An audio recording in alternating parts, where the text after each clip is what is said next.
Hey guys, how are you today? Quick rant before we dive into today's chaos. As some of you might have noticed, YouTube's algorithm has decided I'm not special anymore. Shocking, I know. So now if you don't like, comment, or do a little backflip in the algorithm's honor, this video might just vanish into the void, never to be seen again. Seriously though, even a hi or "this is wild" in the comments helps way more than you think. It tells YouTube, hey, people actually like this channel. Maybe don't hide it from everyone. That can really help push my videos out to a wider audience, not just to my subscribers. So if you enjoy these stories and want to support the channel, that's the best way to do it.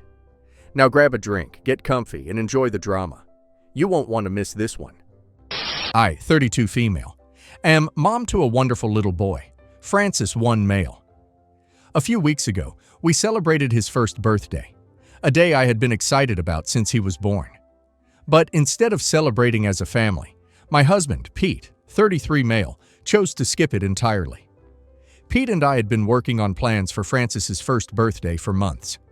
We did not want anything over the top, just a cozy family get-together, a cute smash cake for Francis, and some adorable photos to remember the day. For me, first birthdays hold a lot of significance. They are not just about marking a kid's first year. They are also a way to celebrate all the growth, hurdles, and love that come with being a parent during that first year. When Pete's high school sweetheart, Harriet, 33 female, sent us an invitation to her wedding, I did not think much of it.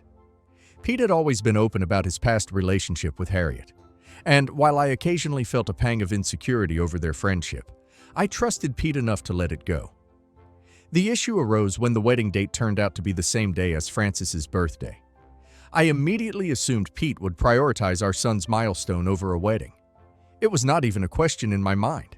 But when I brought it up, Pete's response completely blindsided me.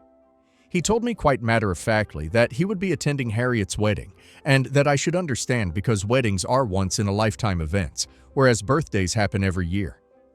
I was stunned. I tried to explain to Pete why this was such a big deal. A first birthday is not just another day.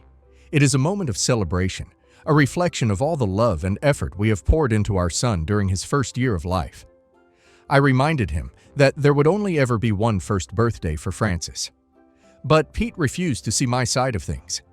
Instead, he accused me of being jealous of Harriet.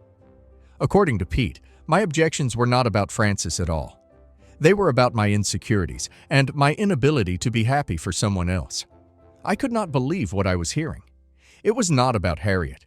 It was about Pete as a father being there for his son. But no matter what I said, Pete would not budge.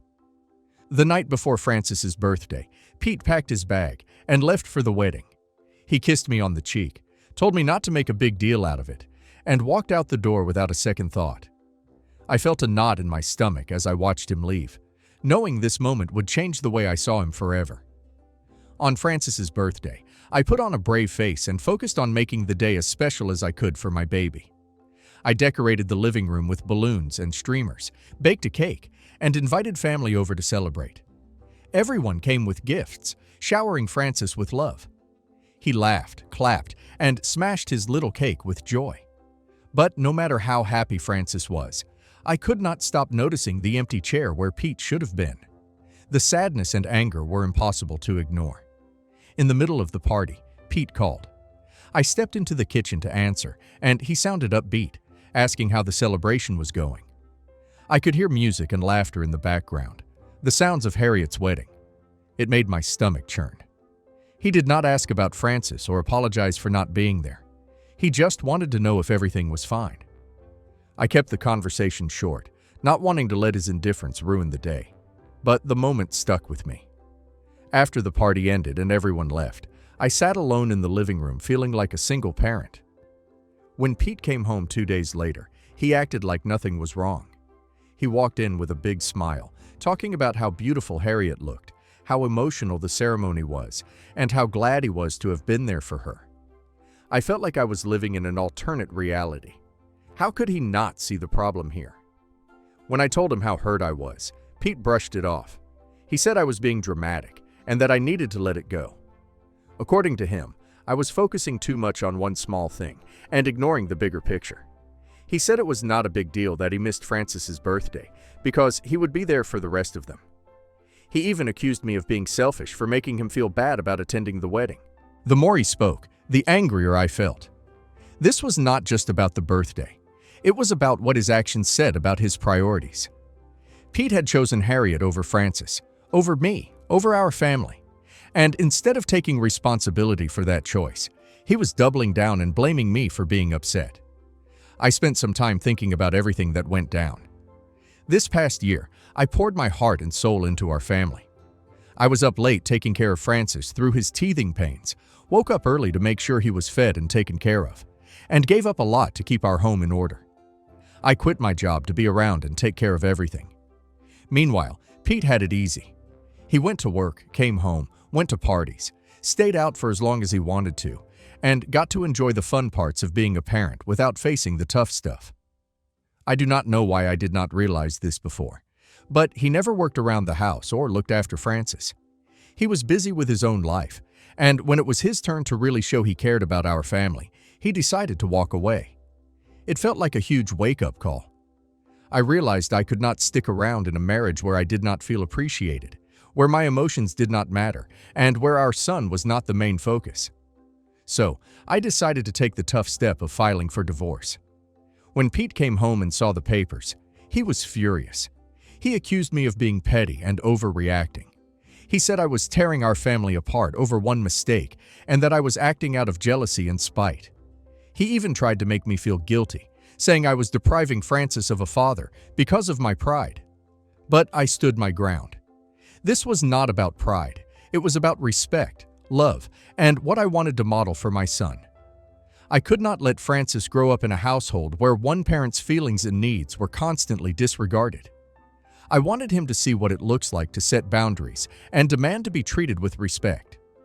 Pet has been trying to convince me to change my mind about the divorce. He keeps trying to talk me out of it, apologizing and saying he wants to fix things for our family. He keeps asking me to reconsider, saying he knows he made mistakes and wants to do better. Every time we talk, he stays calm and tries to show me he is serious about making things right. I want to believe him. I want to trust that he could change and put our family first. But I cannot forget how many times I felt like I was not enough in our marriage. His apologies do not take away the feeling of knowing I was never fully his priority. They do not change the fact that I gave everything to a relationship where I felt like I was competing with someone who was not even there anymore. I know he regrets what happened, and I believe he really wants to fix things. But it is not just about feeling sorry. It is about trust, and I do not think I can rebuild that with him. Knowing that part of him is still connected to Harriet makes it impossible for me to move forward with him. It is not because I am angry or unwilling to forgive. I just cannot stay in a relationship where I feel like the third person. It is hard to see him like this. I can tell he is struggling too, but I have made my decision. I will always want what is best for him as Francis's dad. But I need to focus on creating a happier, healthier life for both of us. So, am I the a-hole for ending my marriage because my husband chose his high school sweetheart's wedding over our son's first birthday? Not the a-hole. A first birthday might not be memorable for the kid, but it's a once-ever milestone for the parents and a pretty clear test of priorities. Pete chose nostalgia and an ex over his own child's first big moment, then doubled down by calling you dramatic. That's not a slip-up. That's a value statement. OP didn't end the marriage over one party. She ended it because he showed OP where she and his son rank and refused to take accountability her. And now let's hear community's opinion. Emotional affair, vibes, plus blame shifting. This reads like lingering attachment to Harriet dressed up as just being supportive. The way he romanticized the wedding afterward and minimized your feelings screams emotional boundary issues. Also, classic blame shift. Accusing you of jealousy to avoid owning his choice. Therapy might help him, but it isn't your job to fix a partner who won't prioritize you or your son. You set a boundary he didn't like. That doesn't make you the villain. Practical co-parenting advice. You're doing the right thing by focusing on Francis. Document everything. Parenting time, missed events, communications. Get a detailed parenting plan. Holidays, birthdays, right of first refusal, travel notice, decision-making. Include a clause that major milestones, Birthdays, school events require notice and good faith scheduling so this doesn't repeat. Keep exchanges businesslike. Use a co-parenting app if needed, and don't let him rewrite the narrative. His absence at the first birthday is a fixed fact. You didn't break the family. He did. When someone says, "It's just one birthday, I'll be there for the rest," that's future faking to justify present neglect. Families aren't broken by the person who sets a boundary. They're broken by the person who repeatedly violates it. You carried the invisible labor all year and were met with contempt when you asked for one day. You're not the a-hole. You're modeling healthy self-respect for your son. One day, he'll look back at the photos and see a parent who chose him. Update. Last month, I moved out of the house with Francis. I found this small apartment. It seemed perfect for the time being. I also got my old job back, and they were more than happy to have me back. Everything is a little complicated, but I am trying to get everything back on track slowly. A week ago, I received a call from Pete's mother, Rose, 56 female. Rose and I have always had a good relationship, and despite everything, I always valued her opinion. She asked if we could meet, and I agreed without hesitation. Rose has always been a supportive figure in my life, and I have never known her to blindly defend her children when they are in the wrong. I admire that about her. She does not shield them from consequences, but instead holds them accountable. That is something I always respected. We decided to meet up at a cafe close to my office. I was feeling a bit anxious, especially with everything that had gone down, but I was also looking forward to getting some answers. When we finally sat down, Rose asked how I was holding up, and I could see she really cared. We chatted about work and life, keeping it light, but I could sense there was more on her mind. After a few minutes of small talk, she told me she thought I made the right choice by going for the divorce. She said it with such certainty, and I could hear the sadness in her tone. It was not just a casual remark. She truly believed it. Rose said she had always felt that Pete had not fully moved on from Harriet. She talked about how for years she noticed certain behaviors in Pete that made her feel uncomfortable. Initially, she kept those feelings to herself, wondering if she was just being overly sensitive or if there was something deeper going on. However, as time went on, she started to notice the same signs I did. Pete's ongoing connection to his history with Harriet. She explained that she tried to convince herself that it was just in her head and that maybe one day Pete would grow out of it. But when he skipped Francis's first birthday for Harriet's wedding, Rose realized the truth. She said she could no longer deny it. The fact that Pete had chosen Harriet over his own son's milestone was a clear sign that he was still emotionally invested in her. Rose admitted she felt guilty as a mother for not realizing sooner how deeply Pete still felt about Harriet. She said she should have warned me and helped prepare me for the possibility that Pete might not be fully committed to our family. Whatever she said kind of confused me. On one hand, I appreciated her support. On the other, I felt angry and wondered why she had not spoken up earlier. Still, I understood how hard it must have been for her to face the truth about her son's feelings and their impact. I quickly reassured her that none of this was her fault. I told her that it was not her responsibility to protect me from Pete's actions. It was Pete's duty to respect our marriage and prioritize our family. Rose seemed relieved, but I could tell she was still really upset. She kept saying sorry, like she felt she needed my forgiveness for something that was out of her hands. I told her that I did not blame her, that I was grateful for her support, and that I wanted her to know I did not hold her accountable for Pete's decisions. She nodded, but I could tell it was hard for her to let go of the guilt. Even with everything going on, Rose reassured me that she would always have my back if I needed help. Her promise to be there for me no matter what really meant a lot. I could feel the sincerity in her words, and it gave me some comfort knowing I was not alone in all of this. She also asked if I would let her meet Francis after the divorce, and without hesitation, I told her I absolutely would. I could tell that Rose really cared about him, and I wanted him to get the chance to get to know her, especially since she has always been so nice to both of us. As my lunch break came to an end, I had to wrap up our conversation. But before I left, I asked Rose about Pete and Harriet's history. I had never asked much about it before, but now I needed to know more. I knew there was a long history between them, but I did not know all the details.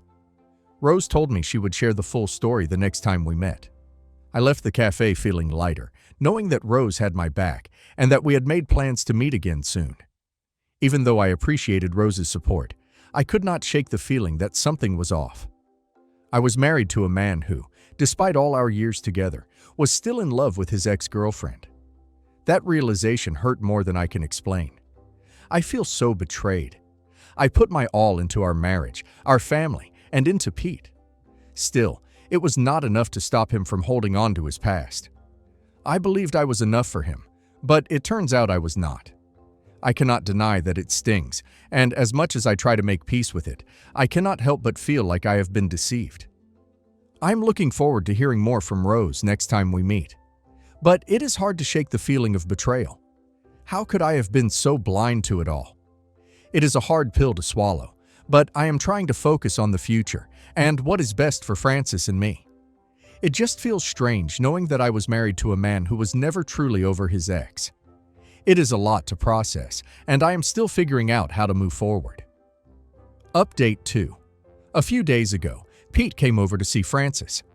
I knew it was the right thing for Francis to have his dad in his life, but it left me feeling conflicted. Francis was thrilled to see him, running up with his arms outstretched, giggling like he had not seen Pete in ages. It was heartwarming to watch, but also painful for me. I kept telling myself that Francis deserved his dad, but my emotions were all over the place. We sat together in the living room, and we kept our conversation light. I did not want to get into anything heavy, and honestly, part of me was hoping the whole exchange would just pass without drama. At one point, Pete asked me if I had really thought the divorce through, if I was sure about my decision, and if there was any chance I might reconsider. He sounded sad. I had spent so much time wrestling with this decision already. It was not something I had taken lightly. I told him I was sure about my decision. There was no turning back for me. I had made peace with it. His face fell. He looked so sad. I just wanted to hug him. But, well, I knew better than that. He did not push me on it any further, though. Instead, we just sat in silence while Francis ran around. As time went on, I just could not keep it bottled up anymore. I blurted out the question that had been nagging at me for ages. Was he still in love with Harriet? I had to find out. I could not keep pretending everything was fine. I needed him to be honest with me. Did he still have feelings for her? I cannot explain how much I just wanted him to say he loved me. I needed to hear it so badly that it almost hurt, but he did not say that. Instead, he hesitated, then told me something I was not prepared for. He said he was not sure how he felt anymore, that things were complicated. I tried to hold it together, but my mind was racing. I could not just leave it at that. I had to know what was really going on. I could not understand how, after everything we had been through, he still could not figure out his feelings. So I asked him point blank. Had he been lying to me all this time about his feelings? I needed an answer. His answer hit me hard. He told me he loved me, that he was sure of that, but then he said he still had feelings for Harriet, something he just could not shake. Hearing that felt like a punch to the gut. I felt sick, like I could not breathe. It did not make sense, and it did not feel fair at all. I had so many questions in my mind. Why did he stay with me and build a family if he still felt something for his ex? Why did he marry me? Why did he do any of it? Why did he choose to be with me if he still had feelings for her? I did not get it. I wanted to understand, but the more he spoke, the more confused and betrayed I felt. I felt like shouting at him, wanting to know the truth, but I just sat there feeling empty. I could not help but think how unfair it was that I had poured so much of myself into a relationship with someone who still clung on to his past. I felt tiny and silly for not realizing this earlier. Above all, I felt completely and utterly heartbroken. The entire talk raised more questions for me than it answered, and I could not help but feel foolish. Why did I think Pete was completely committed to our life when he still had feelings for Harriet? How could I have been so naive to believe our family would stop him from returning to his past? There were no simple solutions, and the burden was overwhelming. I was not sure of what to do next, but I knew I made the right decision. Update 3. A few days ago, I met Rose again, and she told me the entire story of Pete and Harriet's past. It was a lot to take in. She started from the beginning, telling me how Pete and Harriet first met when they were just 16 years old. It was a typical high school relationship at first. No one really thought it was serious, but the two of them were pretty serious about each other. Pete was absolutely head over heels for Harriet, and Harriet felt the same way. They were inseparable. Their relationship was not without its ups and downs, though. For a while, they had to do a long-distance situation when they both went off to different colleges, but they made it work. Rose said she realized how serious they were about each other around this time. After college, on the day Harriet graduated, Pete proposed to her, and of course, she said yes. But they decided to wait a few years before getting married because they were just 22 and they wanted to have a stable career before settling down and starting a family. But they were engaged and living together. To everyone on the outside, their relationship seemed perfect, and apparently it was perfect for them as well. It was everything they both wanted. Then, on Pete's 25th birthday, Harriet found out she was pregnant. Rose told me how happy they both were. They were absolutely thrilled, and so was everyone else around them. It felt like everything was falling into place and going according to plan. Just when it felt like everything was finally coming together, disaster hit. When Harriet was about 32 weeks along, she and Pete thought a road trip would be a great way to spend time and connect before the baby arrived. Unfortunately, that trip took a tragic turn. They got in a serious accident. Pete came out with less severe injuries, but Harriet's situation was critical. She was quickly taken to the hospital where the medical team did everything possible to save her and the baby. Sadly, despite their efforts, they could not save the fetus. It was heartbreaking. Everything they had dreamt of seemed to have disappeared in a matter of hours. Harriet spent months in the hospital, recovering from the accident. Rose said Pete was by her side the entire time. But when Harriet was finally well enough to leave the hospital and go home, she said she wanted to go back to her mother's place and not back to their house. Harriet could not stand to be in the house anymore because it reminded her too much of the fact that they lost the baby. So she moved out. This is when everything began to fall apart. Pete was heartbroken. He was still grieving the loss of their child, and now he was losing Harriet as well. Harriet began to distance herself from him. She did not want him to visit, and she did not want to talk to him. For Pete, it felt like everything he loved was slipping through his fingers, and he did not know how to stop it. Then one day, Harriet called him.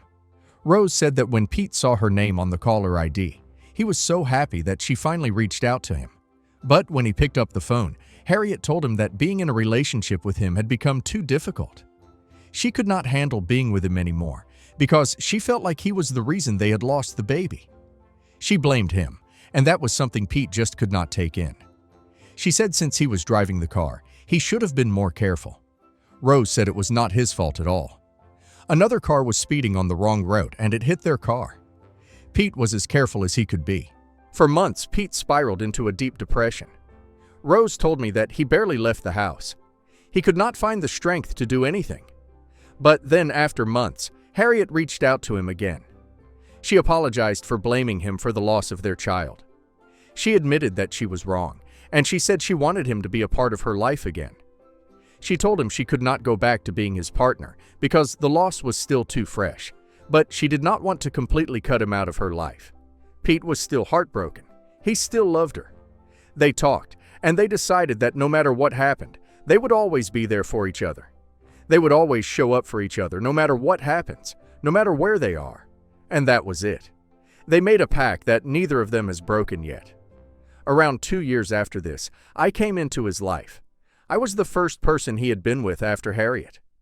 Rose said she thought Pete had thought it through before we started dating, but, well, Rose seemed genuinely sad as she spoke. She mentioned that she had always seen how close Pete and Harriet were, but she never thought it would end like this. She wished things had been different, and that Pete did not have to suffer so much. I could not help but feel sorry for Pete, too.